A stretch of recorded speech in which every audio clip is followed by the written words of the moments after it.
میگویند زدن خدا دست و پا ندارد. امسال برای رحمانوف بسیار سال بد است. رحمانوف را خدا زد. رحمانوف را خدا شرمنده دنیای عالم کرد. بعد جنجال با ماشین دزدی های اولاد رحمانوف از آلمان، بعد فاش شدن بیش از 1 میلیارد دلار اموال چینی که به طور قاچاق خانواده رحمانوف، دختر رحمانوف تهمینه رحمانوف به تاجیکستان وارد کردند، باز جنجال نو سر شد و باز هم جنجال بین الخلقی. این دفعه ایران، در ایران دزدی های رحمانوف، اوباشی های رحمانوف و حکومت رحمانوف در صحیفه های روزنامه های ایران را گل کننده است. بابک زنجانی نمونه شد. تو 38 سالگی میشه جزو 10 ثروتمند اول ایران.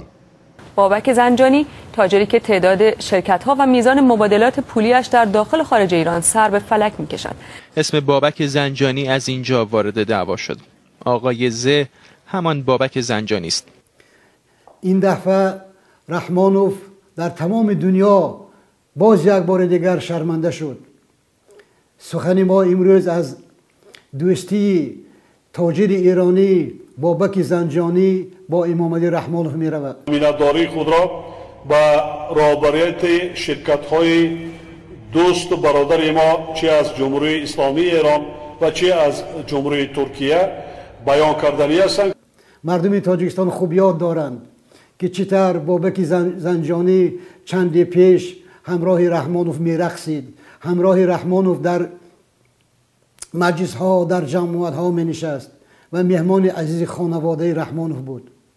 امروز بابک زنجانی را در ایران حبس کردند. معلوم شد که بابک زنجانی با رحمانوف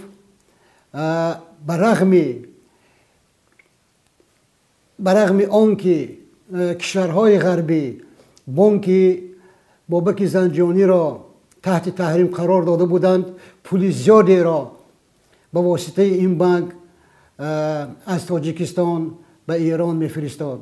ما میدانیم که یکی از نماینده های امریکا، یک خانم 2-3 بار به تاجیکستان آمده این مسئله را برداشته بود که چرا رحمانوف به ایران پول بفرستد. معلوم شد که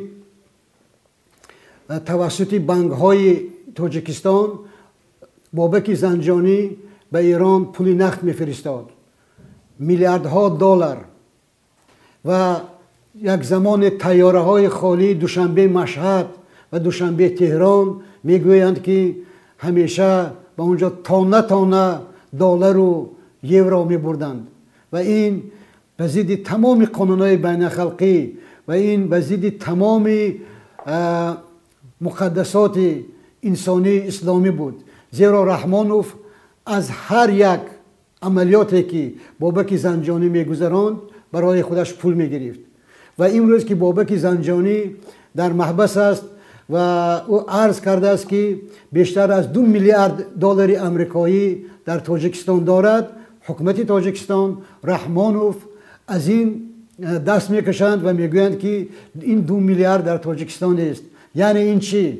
آنها انتظارند که بابک زنجانی زندان شود و این 2 میلیارد دلار به کیسه رحمانوف و خانواده رحمانوف داخل شود. فشار میذارن و میگن نباید این کار بشه. تمام عزممون رو جذب کردیم که این کار شکل بگیره. اصلا بابک زنجانی را من خوش ندارم به خاطر آنکه این سپانسر همین رژیم بود. این یکی از آنهایی بود که از دومادهای رحمانوف، از شفیار رحمانوف، از محافظان رحمانوف، از فاحشه های رحمانوف، از مشقه های رحمانوف سر کرده تا دختر و پسر و دومادهای رحمانوف برای آنها پول میداد، پول به درد میان. و این نادیده ها امروز میخواهند که با پولهای بابک زنجانی به ضد اپوزیسیون مبارزه برند و اینها میخواهند که با پولهای بابک زنجانی عمر علی قواتوف را که رهبر گروه 24 را که اول در دبی بازداشت و حبس شده بود و بعدا آزاد شده بود، آنها 2 میلیون دلار برای بازداشت عمر علی قواتوف جدا کردند و 5 میلیون دلار برای در اروپا از بین بردن من. اما من باور دارم که بعد این شرمندگی ها رژیم رحمانوف را هم در امریکا، هم در ایران، هم در چین و هم در کشورهای دیگر شناختند. دیگر کسی به این رژیم باور ندارد.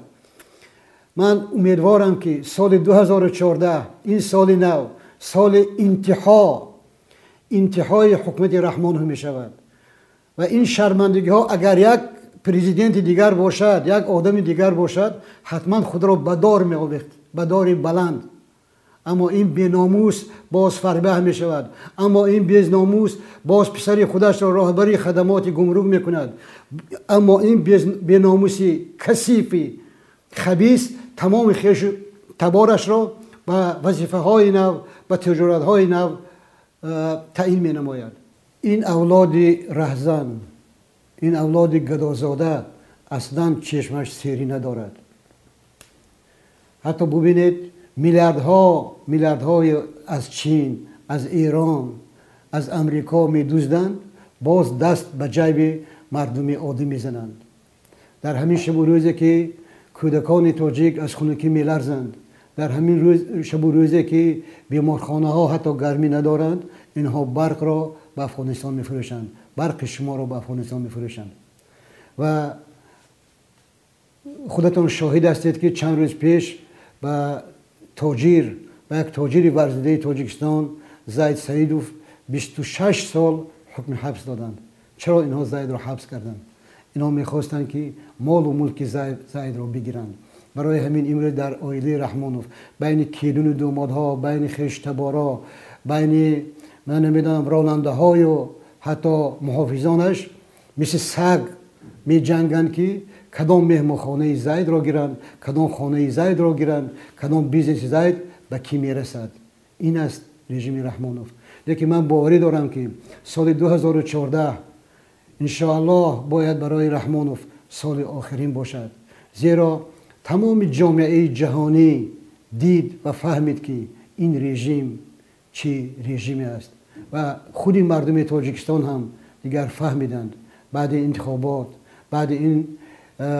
بعد افشا شدن غارتگری های رحمانوف که دیگر به این حکومت، دیگر به این خانواده، دیگر به این اولاد، دیگر به این رهزنان، دیگر به این کثیفان، دیگر به این خبیثان، دیگر به این لعینان، دیگر به این مردودان وفا و دیگر به این ناکسان کسی باور ندارد.